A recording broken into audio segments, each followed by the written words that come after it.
సుమన్ టీవీలో మీ business promotions కోసం ఈ కింది నెంబర్ను సంప్రదించగలరు.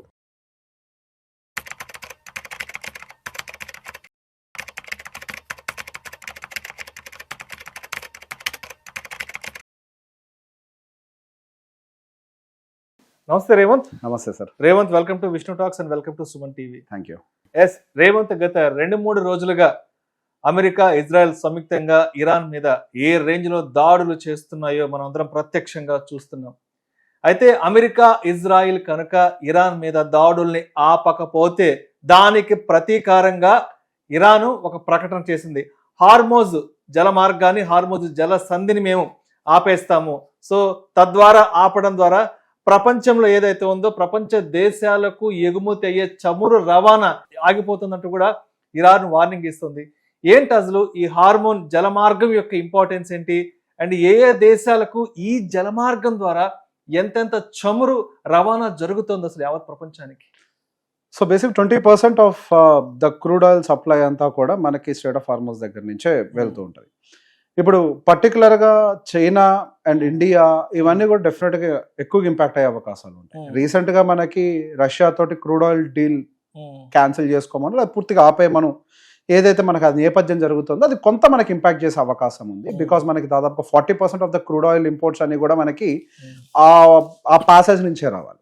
సో బేసిక్ ఇప్పుడు రీసెంట్గా ఏం జరుగుతుంది, క్రూడ్ ఆయిల్ సప్లై ఆగిపోతుంది, ఇంకా మన దగ్గర అసలు క్రూడ్ ఆయిల్ అనేది ఉండదు, పెట్రోల్ డీజిల్ దొరకవు అని చెప్పేసరికి అందరు పొలమని చెప్పేసి పెట్రోల్ బంకుల చుట్టూ బారులు తీరుతారు. అవును, చూస్తున్నాం నిన్నటి నుంచి కొన్ని వీడియోస్. చాలా మంది పెట్రోల్ బంకుల చుట్టూ క్యాన్లు, బకెట్లు పట్టుకొని తిరుగుతున్నారు. అవును. సో బేసిక్ దీన్ని అతంటారు.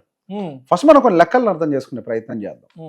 ఇప్పుడు మేజర్గా అసలు క్రూడ్ ఆయిల్ సప్లై ఆగిపోతే చైనాకి పెద్ద దెబ్బ. Because Iran related crude oil is under sanctions. ఎవరు కొనరు. 85% of the Iran crude oil కొనేది ఓన్లీ చైనా ఎక్కువగా కొంటూ ఉంటుంది. సో వాళ్ళకి కొంత ఇంపాక్ట్ అయ్యే అవకాశం, చైనా, దక్షిణ కొరియా, జపాన్ వాళ్ళు కొద్దిగా కొంటూ ఉంటారు. సో బేసిక్గా మనకి పెద్ద స్థాయిలో ఇంపాక్ట్ ఉంటుంది అని అంటే ఫస్ట్ అసలు మన ఇండియాకి సంబంధించిన క్రూడ్ ఆయిల్ క్యాలిక్యులేషన్స్ మనం అర్థం చేసుకోవాలి. పర్ డే ఇండియాకి రిక్వైర్మెంట్ ఉన్నటువంటి crude oil 5 million barrels per day. 5 million barrels per day భారతదేశానికి. That includes petroleum product exports. అందులో మనకి దాదాపుగా 1.3 million barrels per day export చేస్తాం. మనం క్రూడ్ ఆయిల్ ఇంపోర్ట్ చేసుకుంటున్నాం. క్రూడ్ ఆయిల్ ఇంపోర్ట్ చేసుకునేది కేవలం మన భారతదేశంలో కన్స్యూమ్ చేయడానికి మాత్రమే కాదు. మన దగ్గర ఆయిల్ రిఫైనరీస్ ఉన్నాయి. మనం క్రూడ్ ఆయిల్ ఇంపోర్ట్ చేసి ఇక్కడ ఆయిల్ని రిఫైన్ చేసి పెట్రోల్, డీజిల్, ఏవియేషన్ పెట్రోల్ వీటన్నిటిని కూడా మనం ఎక్స్పోర్ట్ చేస్తాం మళ్ళీ. సో దాదాపుగా దాని యొక్క వాల్యూమే 1.3 million barrels per day. ఇప్పుడు ఒక కేసుని ఎగ్జాంపుల్గా తీసుకుందాం. కన్సిడర్ ప్రపంచం అంతా క్రూడ్ ఆయిల్ బంద్ అయిపోయింది. అసలు మనకి అమెరికా నుంచి క్రూడ్ ఆయిల్ రావట్లేదు, మనకి రష్యా నుంచి క్రూడ్ ఆయిల్ రావట్లేదు, అసలు మనకి ఇంకా అసలు క్రూడ్ ఆయిల్ సప్లై లేదు అని అనుకుందాం. ఇది ప్రాక్టికల్గా ఇప్పుడైతే పాసిబుల్ కాదు. అమెరికా మనకి సప్లై చేస్తుంది, కొద్దిగా రష్యా దగ్గర నుంచి మనం తీసుకోవచ్చు. బట్ బేస్ కేసు ఏదైతే మనం కంగారు పడుతున్నాం ఏదో జరిగిపోతుంది అని, ఇప్పుడు గవర్నమెంట్స్ దీనికి ఎట్లా ప్రిపేర్డ్గా ఉంటాయనేది అసలు లెక్కల్లో మనం అర్థం చేసుకునే ప్రయత్నం చేద్దాం. గవర్నమెంట్ దగ్గర కానీ ఆయిల్ రిఫైనరీస్ దగ్గర కానీ దాదాపుగా మనకి 74 days కి సరిపడా క్రూడ్ ఆయిల్ సప్లై ఎప్పుడు రెడీగా ఉంటుంది. ఆల్మోస్ట్ 74 days కి. ఓకే. సో బేసిక్ ఇక్కడ ఏమవుతుంది, గవర్నమెంట్ నెక్స్ట్ ఏం చేస్తుంది, ఎక్స్పోర్ట్స్ మీద కొంత శాంక్షన్ విధిస్తుంది. పెట్రోల్ రిలేటెడ్ ప్రోడక్ట్స్ని ఇప్పుడు ఎక్స్పోర్ట్ చేయొద్దు, బికాస్ డొమెస్టిక్ నీడ్స్నే మనం ఫుల్ఫిల్ చేసే అవకాశాలు లేవు కాబట్టి let us use the same petroleum products with in the India. So basic ఇప్పుడు మనం 1.3 million barrels ఏవైతే ఎక్స్పోర్ట్ చేస్తున్నామో పర్ డే, దాన్ని ఎక్స్పోర్ట్స్ ఆపేసి ఇండియాలోనే కన్సూమ్ చేయడానికి వాడచ్చు. దీని వల్ల ఏమవుతుంది, మన రిజర్వ్స్ పెరుగుతాయి, పెట్రోలియం రిజర్వ్స్ పెరుగుతాయి, ఆయిల్ రిజర్వ్ పెరుగుతుంది. అది 74-75 days దగ్గర నుంచి it will go up to 100 days also. అంటే మనం దాదాపుగా 3 నెలలు పైపెచ్చు. ఇది మనం ఏ కేసులో మాట్లాడుతున్నాం, జీరో మనం ఇంపోర్ట్ చేస్తున్నాము అన్న కేసులో. మనం నిజంగానే జీరో మనం ఇంపోర్ట్ చేస్తున్నామా అని అంటే అది కేసు కాదు. We're still importing some petroleum products, crude oil from Russia, and now America will supply some crude oil and they have Venezuela in their hand. Venezuela ఇప్పుడు వాళ్ళ చేతుల్లో ఉంది, ఫుల్ స్కేల్లో వాళ్ళు దాని ప్రొడక్షన్ మొదలు పెడతారు అండ్ వాళ్ళు కొంత ప్రొడక్షన్ మనకి ఇస్తూనే ఉంటారు. ఇప్పుడు మనకి స్ట్రైట్ అవే ఇంపాక్ట్ జరిగేది 40%. ఈ 40% ఎట్లా భర్తీ చేయాలన్నది మేనేజ్ చేసుకుంటారు. మనకు ఆల్రెడీ 3 months వీఆర్ ప్రిపేర్డ్. నిజంగా 3 నెలల పాటు యుద్ధం కొనసాగుద్దా, ఒకవేళ నిజంగా కొనసాగినా కానీ ఆ స్ట్రెయిట్ ఆఫ్ హార్మోజ్ క్లోజ్ చేసే పెడతారా, దాని మీద ప్రపంచవ్యాప్తంగా ఒత్తిడి పెట్టి ఆ యుద్ధాన్ని ఆపే ప్రయత్నం చేస్తారా? Because end of the day even యుద్ధం జరగాలి అని అంటే దానికి డబ్బు కావాలి. వాళ్ళకి డబ్బు కావాలంటే వాళ్ళకున్న ప్రోడక్ట్ నమ్ముకోవాలి. ఇప్పుడు మన మీద రష్యా మీద శాంక్షన్స్ పెట్టి మనం ఎందుకు కొనొద్దన్నారు, మీరు ఫండింగ్ ఇస్తున్నారు యుద్ధానికి అని చెప్పేసి అంటున్నారు. ఓకే, ఇప్పుడు అదే కేసు ఇక్కడ కూడా కదా, ఈవెన్ దే నీడ్ ఫండింగ్. ఇప్పుడు అమెరికా అయిన క్రూడ్ ఆయిల్ నమ్ముకోవాలి, ఇరాన్ అయిన క్రూడ్ ఆయిల్ నమ్ముకోవాలి, గల్ఫ్ దేశాలను క్రూడ్ ఆయిల్ నమ్ముకోవాలి. ఇప్పుడు ఇప్పటి వరకు సేఫెస్ట్ కంట్రీస్ గా పిలుచుకున్నటువంటి యుఏఈ నేషన్స్ అన్ని కూడా ఇప్పుడు అల్లకల్లోలం అయిపోయినాయి. ఆల్రెడీ అసలు వాళ్ళంతా షట్ డౌన్ అయిపోయింది. బిజియెస్ట్ ఎయిర్పోర్ట్స్ అన్ని క్లోజ్ అయిపోయినాయి, ఆయిల్ రిఫైనరీస్ క్లోజ్ అయిపోయినాయి. రైట్, ఇప్పుడు ఆరామ్కో మీద కూడా అన్నిటి మీద అంత దాడి చేస్తున్నారు. ఇప్పుడు యుఏఈ వాళ్ళ మీద ప్రెషర్ పెట్టదు అమెరికా మీద, మీరు మా కంట్రీని బేస్ కింద వాడుకొని ఇరాన్ మీద దాడి చేస్తున్నారు, ఇరాన్ మా రిఫైనరీస్ మీద మా దేశం మీద దాడి చేస్తుంది. రైట్, ఇప్పుడు అమెరికా ఎయిర్ బేస్ యుఏఈలో ఉందని, అవును, దానికి కోపంగా ఇప్పుడు ఇరాన్ యుఏఈ మీద అటాక్ చేస్తుంది. సో ఇప్పుడు యుఏఈ ఎన్ని రోజులు చూస్తూ కూర్చుంటది? ఇప్పుడు వాళ్ళ బిజినెస్ ఆగిపోయిందా? ఇప్పుడు వాళ్ళకున్న వ్యాపారం ఏంటి? ఆయిల్ రిఫైనరీ, టూరిజం రెండు బంద్ అయిపోయినాయా? రియల్ ఎస్టేట్ బంద్ అయిపోయిందా? దీని దెబ్బకి రియల్ ఎస్టేట్ వాళ్ళకి ఎంత ఇంపాక్ట్ అవుతుంది? సో యుఏఈ నేషన్స్ మొత్తం వాళ్ళ ప్రెషర్ పడుతుంది. They don't have option to accept. అంటే అమెరికాకి కేవలం హెల్ప్ చేసినందుకు, ఎయిర్ బేస్ ఇచ్చి హెల్ప్ చేసినందుకు ఇవాళ ఇరాన్ యుఏఈ మీద అటాక్ చేస్తుంది. ఎగ్జాక్ట్లీ, దాని వల్లే కదా రీజన్. సో రానున్న రోజుల్లో డెఫినెట్ గా వీళ్ళు పొలిటికల్ ప్రెషర్ అమెరికా మీద పెడతారు కదా. అమెరికా మీద పొలిటికల్ ప్రెషర్ పెట్టినప్పుడు వీళ్ళు ఏదో ఒక ఒప్పందానికి వచ్చి ఒక దగ్గర కుదుర్చుకుంటారు. ఇప్పుడు బేసిక్ గా మనకి ఇండియాకి అమెరికాకి మధ్యలో జరుగుతున్నప్పుడు అమెరికా ఒక మెట్టు దిగకపోవచ్చు, ఎందుకంటే అక్కడ ఎమర్జెన్సీ లేదు. కానీ ఇక్కడ ఎమర్జెన్సీ సిచ్యువేషన్ ఇది. చాలా దేశాలు, దేశ ప్రజలు అందరూ సఫర్ అవుతూ ఉంటారు. అక్కడ వాణిజ్యం అంతా బంద్ అయిపోయింది, టూరిజం బంద్ అయిపోయింది, అన్ని బంద్ అయిపోయింది. చాలా మంది భారతీయులు అక్కడికి విజిటర్స్ గా వెళ్ళిన వాళ్ళు తిరిగి రాలేకపోతున్నారు. ఎయిర్పోర్ట్ లో తిండి తిప్పలు లేకుండా, కనీసం వాష్రూమ్ కి వెళ్ళే దిక్కు లేకుండా అక్కడే పడి ఉన్నారు. అక్కడ చాలా మంది సఫర్ అవుతున్నారు. ఇక్కడ కేవలం దుబాయ్ లో ఇరుక్కుపోయిన వాళ్లే కాదు, ఇప్పుడు దుబాయ్ అనే ఒక ప్లేస్ ఏదైతే యుఏఈ ప్లేస్ ఏదైతే ఉందో, వరల్డ్ లో ఫ్లైట్స్ అన్నిటికీ కూడా కనెక్టివిటీ, అక్కడ ఫ్లైట్ ఎక్స్చేంజ్ జరుగుతుంది. దాని వల్ల వేరే దేశాల్లో ఉన్న వాళ్ళ ట్రావెల్స్ కూడా రద్దయిపోయినాయి.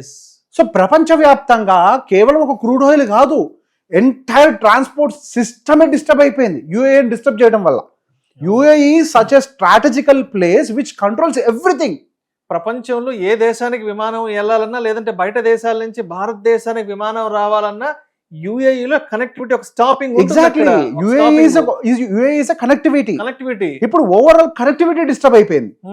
బేసిక్ ఇప్పుడు రానున్న రోజులు ఏం జరుగుద్ది? పొలిటికల్ ప్రెషర్ బిల్డ్ అవుతుంది అమెరికా మీద. మీరు ఒక మెట్టు దిగాల్సిందే, వాళ్ళకి ఆప్షన్ లేదు. ఇరాన్ తగ్గాల్సిన అవసరం లేదు, వాళ్ళకి ఆల్రెడీ డ్యామేజ్ జరిగింది. ఆల్రెడీ కోల్పోయినోడికి ఇంకేముంది కోల్పోవడానికి? వాడు కోల్పోవడానికి ఇంకేం మిగలలేదు. ఇప్పుడు కొద్ది ఒక మెట్టు దిగాల్సింది ఎవరు? అమెరికా చేత ఖచ్చితంగా పొలిటికల్ ప్రెషర్ పెట్టి ఒక మెట్టు దింపే ప్రయత్నం ఖచ్చితంగా చేస్తారు. యుఏఈని ఎక్కువ రోజులు షట్ డౌన్ చేసి ఉంచలేరు. యుఏఈ షట్ డౌన్ చేసి ఉంచడం వల్ల అది ప్రపంచానికే నష్టం. కాబట్టి అట్లీస్ట్ ఆ స్ట్రేట్ ఆఫ్ హార్మోస్ విషయంలో కానీ ఏదో ఒక డీల్ ని కుదిరించుకునే ప్రయత్నం చేస్తారు. సో యాజ్ ఆఫ్ నౌ మనం ఏదైతే భయపడిపోయే స్థాయిలో ఉందో అది కండిషన్ కాదు. ఇప్పుడు ఈ ప్రాబ్లం ఏంటి అంటే demand and supply miss match జరుగుతోంది. ఏదైతే యాక్చువల్ డిమాండ్ ఉందో, మనకు 20% of the crude oil supply అనేది మనకు ఆ పర్టికులర్ రూట్ నుంచి ట్రాన్స్పోర్ట్ అవుతుంది. సో ప్రపంచంలో 20% డిమాండ్ అనేది ఇబ్బంది పడుతుంది. కాబట్టి మనం ఈ విషయాలను చూస్తున్నాం. రేవంత్, ఇంకొక విషయం స్పష్టంగా చెప్పండి. ఇప్పుడు హార్ముజ్ జల మార్గాన్ని మేము మూసేస్తామంటూ ఇరాన్ అయితే గట్టిగా చెప్తుంది. అంటే ఇప్పుడు ఈ చమురుకి సంబంధించిన సప్లై చైన్ కి కొంత డిస్టర్బెన్స్ అయితే మన భారతదేశం ఎన్ని రోజుల వరకు దాన్ని మేనేజ్ చేయగలదు? అంటే మన భారతదేశంలో చమురుని, అంటే ఈ చమురు నిల్వల్ని ప్రజలకు అందించడానికి ఎన్ని డేస్ వరకు మన దేశం మేనేజ్ చేయగలదు? మన భారతదేశం దగ్గర ఎప్పుడు కూడా ఇందాక నేను చెప్పినట్టుగా 74 days వరకు కూడా మన దగ్గర రిజర్వ్స్ ఉంటాయి. Okay, 5 million barrels per day మనం consumption plus exports included, domestic consumption plus exports మనం వాడుతూ ఉంటాం. We import crude oil, we refine it and we export the final product to the nations. Even Ukraine కూడా మనమే supply చేస్తూ ఉంటాం. కొంత భాగం ఆఫ్రికా ఇట్లాంటి దేశాలన్నిటికీ కూడా మనం సప్లై చేస్తూ ఉంటాం. సో ఎక్స్పోర్ట్స్ ని కూడా మైనస్ చేసేస్తే, అంటే ఎక్స్పోర్ట్స్ ఆల్రెడీ ఇండియాలో డొమెస్టిక్ నీడ్స్ ఎక్కువగా ఉన్నప్పుడు ఎక్స్పోర్ట్స్ ని తగ్గించేసి డొమెస్టిక్ గానే వాడతారు వాటిని. సో ఎక్స్పోర్ట్స్ ని ఆపేసి మళ్ళీ డొమెస్టిక్ గా పెట్టుకుంటే 100 days వరకు మన దగ్గర కావాల్సినటువంటి క్రూడ్ ఆయిల్ సప్లై రెడీగా ఉంది. Okay, up to 100 days. ఏది ఇప్పటికిప్పుడు 100% మనం క్లోజ్ చేసిన సప్లై చైన్ కి డిస్టర్బెన్స్ అయితే కంప్లీట్ సప్లై చైన్, ఇప్పుడు మన 40% సప్లై చైన్ ఒకటే డిస్టర్బ్ అయింది మనకి. 100% సప్లై చైన్ ఆగిపోయినా వీఆర్ ప్రిపేర్డ్ ఫర్ 100 days. 100%. ఏది ఈ గ్యాప్ లో ఇండియా సైలెంట్ గా ఉండదు కదా. వాట్ ఎవర్ మనకు అక్కడ షార్టేజ్ వచ్చిందో, 40% షార్టేజ్ వచ్చిందని మాట్లాడుతున్నాం. దట్ 40% షార్టేజ్ 20% రష్యా దగ్గర నుంచి, 20% అమెరికా దగ్గర నుంచి వీ కెన్ టేక్. సో ఇక్కడ ఇండియా తోటి అగ్రిమెంట్ ఏమైనా ఉన్నప్పటికీ కూడా even India can also pressurize because there is a shortage, they don't have option. So they can take some crude oil from Russia, కొంత క్రూడ్ ఆయిల్ అమెరికా దగ్గర నుంచి తీసుకుంటారు. America కూడా వెనుజులా దగ్గర నుంచి లైక్ క్రూడ్ ఆయిల్ ప్రొడక్షన్ ని speed up చేస్తుంది because there is a huge demand. So basic ఏమవుతుంది, ఈ నేపథ్యంలో అగ్రిమెంట్లన్నీ ఫాస్ట్ గా బ్యాక్ నుంచి జరిగిపోతూ ఉంటాయి. మనకు ముందు కనిపించేది అక్కడ బాంబులు, రాకెట్లు ఇవే కనపడుతూ ఉంటాయి, కానీ బ్యాక్ ఎండ్ లో జరిగేదంతా బిజినెస్ డీల్లే. అమెరికా సైలెంట్ గా వెనకాల నుంచి బిజినెస్ డీల్ కంప్లీట్ చేస్తూనే ఉంటది, క్రూడ్ ఆయిల్ సప్లైలకు సంబంధించిన అగ్రిమెంట్లు చేస్తూనే ఉంటది. వెనుజులా ఉండేటువంటి కంపెనీస్ ఉంటాయి, రిఫైనరీ కంపెనీస్, వాటి అన్నింటిలో అగ్రిమెంట్లు జరుగుతూనే ఉంటాయి ప్రపంచ దేశాలతోటి. ఇది మన కంటికి కనిపించదు, ఇది over the period of time స్లోగా న్యూస్ లోకి బయటకు వస్తుంది వెనుజులా పెరిగింది ఎక్స్పోర్ట్స్ లో అని. రైట్. అయితే ఇప్పుడు ఈ చమురుకి సంబంధించి, ఈ పెట్రోల్కి సంబంధించి రకరకాల ఊహాగానాలు, ఈ స్పెక్యులేషన్ మధ్యలో ఏం చేస్తారంటే జనాలంతా ఈ పెద్ద పెద్ద డ్రమ్ములు, క్యాన్లు పట్టుకొని పెట్రోల్ బంకులకు పరిగెడుతూ, అంటే వాళ్ళే కొంత ఇక్కడ పెట్రోల్కి సంబంధించిన ఆ కొరతని సృష్టించేలా ఉన్నారు. సో దీని మీద మీ కామెంట్ ఏంటి? దాన్ని ఆర్టిఫిషియల్ స్కేర్సిటీ అని అంటారండి. కృత్రిమ డిమాండ్ క్రియేట్ చేస్తారు, మనోళ్ళే క్రియేట్ చేస్తారు. ఇప్పుడు ఒక మాట అండి, కోవిడ్ జరిగినప్పుడు ఆ కిరాణా కొట్ల మీద వాటిల మీద దాడులు చేశారు. లిటరల్ గా దాడి అనాలి, దాన్ని షాపింగ్ అనకూడదు. ఏదో మొత్తం ఒక రోజులను కొనుక్కొని తినేసేయాలి, అవసరం ఉందా లేదా సంబంధం వేసి పడేసారు అన్ని. కృత్రిమంగా డిమాండ్ క్రియేట్ చేయడం వల్ల మీ ప్రాబ్లమ్స్ ఏం సాల్వ్ కావు. బేసిక్ గా every country will have their plan of action. India is not a weaker country, India చాలా strong country. And good thing with India ఏంటి అంటే, ఇండియా ఇస్ డిప్లొమాటిక్ కంట్రీ. ఏ దేశం దగ్గర నుంచి అయినా ఏదైనా తెచ్చుకోగలదు. ఆ నైపుణ్యం, అది ఆ లౌక్యం మన దేశం దగ్గర ఉంది. ఇండియా తోటి శత్రుత్వం పెద్దగా ఏ దేశాలకి లేవు. అవసరమైతే మనం చైనా దగ్గర నుంచి కూడా ఫైనల్ రిఫైన్డ్ ప్రోడక్ట్ ని మనం ఇంపోర్ట్ చేసుకోగలుగుతాం. ఇప్పుడు మనకు ఆ వే కూడా ఓపెన్ అవుతుంది. We're good with China now. So China చాలా ఇంపోర్ట్ చేసుకుంటుంది కదా రష్యా దగ్గర నుంచి, రకరకాల దేశాల నుంచి. సరే వాళ్ళకే ఇప్పుడు ఇంపోర్ట్స్ ఆగిపోయినాయి, but we have America now. America will export lots of crude oil. But yes, దాని వల్ల ఏమవుతుందంటే కొద్ది క్రూడ్ ఆయిల్ ప్రైస్ పెరుగుతుంది మనకి. ఈ demand and supply chain disruption వల్ల కొద్దిగా పెరుగుతుంది. సో దాని ఒక టెంపరీ ఇష్యూగా చూడాలి. మనం అన్నెసరిగా డిమాండ్ మనం క్రియేట్ చేసి ఇండియాలో విత్ ఇన్ ఇండియా ఎందుకు ప్రైస్ పెంచాలి? మన చేత్తో మనం పాడు చేస్తాం. Majority of the times problems మనమే క్రియేట్ చేస్తాం. సో అందుకే ఎప్పుడు గవర్నమెంట్ చెప్తుంది, అంత కంగారు పడాల్సిన అవసరం లేదు, వీఆర్ ఆల్రెడీ ప్రిపేర్డ్. మనం జీరో కేస్, ఇది జీరో ఇంపోర్ట్, ఒక్క చుక్క కూడా భారతదేశంలోకి ఇంపోర్ట్ రాకపోయినా 100 రోజులు బతికేస్తాం. కానీ మనకు ఆ కండిషన్ లేదు కదా. Still we have 60% active imports, and for that 40% government will find its way. ఏమవుతుంది, ఒక 20% అమెరికా దగ్గర తీసుకున్నా ఎక్స్పోర్ట్స్ ఆపేసినా వీ కెన్ సర్వైవ్. మనం ఎక్స్పోర్ట్స్ ఆపేస్తే చాలు కదా. Right now what we are doing 20 to 25% we are exporting. ఆ 20 to 25% ఎక్స్పోర్ట్స్ ఆపేస్తే సరిపోతుంది కదా for the time being. Exports ఆపేసి 20% డిమాండ్ ఏదైతే మనకు ఉందో అంతే. There is a solution. ఇక్కడ భయపడేదంతా ఏం లేదు, ఖర్చు పెరుగుద్ది అంతే, అదొక్కటే తేడా. మొత్తానికి ఇప్పుడు అక్కడ హర్మోజ్ జలమార్గాన్ని మూసేసినా కూడా చమురు నిల్వలకి ఇండియాకైతే లేదు ప్రాబ్లం, మనకైతే ఎలాంటి ఇబ్బంది లేదు, మనకైతే మునిగిపోయేది ఏమీ లేదు, ఇండియాకైతే లేదు. Right. Thank you so much Revanth. Most welcome అండి.